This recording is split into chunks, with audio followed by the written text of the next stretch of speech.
ए 29वां पद का मान कितना आ चुका है 64 आंसर। ठीक है, चलिए अपने अगले क्वेश्चन की ओर बढ़ते हैं, 9वें की ओर। यदि किसी एपी के तीसरे पद और 9वें पद क्रमशः 4 और -8 हैं तो कौन सा पद शून्य होगा। हमसे पद पूछना चाह रहा है कि कौन सा पद शून्य होगा।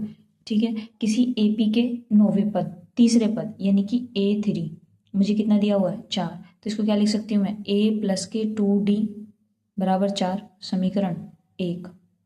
अब मुझे दिया हुआ है 9वां पद यानी कि A9 मुझे कितना दिया हुआ -8, इसको क्या लिख सकती हूँ A प्लस के 8D बराबर -8 समीकरण 2। अब क्या काम करेंगे हम समीकरण 1 व 2 से देखते हैं। A प्लस के 2D बराबर कितना है 4 और A प्लस के 8D बराबर -8। मान निकालते हैं, कितने बचेंगे -6D और ये अगर हम जोड़ दें तो 12, यानी कि अगर हम D की वैल्यू निकाल लें तो D बराबर हमारे पास हो जाएगा 12 -6, तो D की वैल्यू आ जाएगी -2।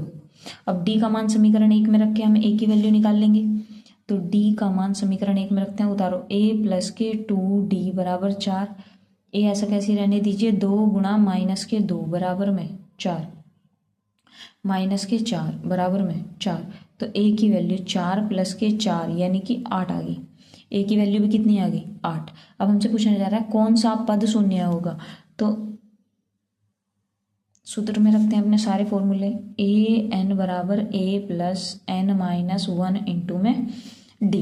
ठीक है, देखिए रखते हैं A इसकी वैल्यू मुझे 0 दी गई है और A की वैल्यू मेरे पास 8 आई थी, N-1 इंटू में D की वैल्यू मेरे पास कितनी आई -2।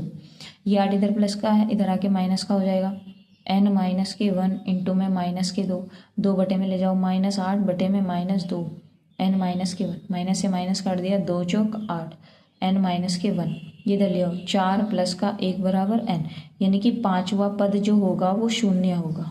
क्या होगा 5वां पद शून्य होगा। ठीक है, ये क्वेश्चन भी कंप्लीट होता है।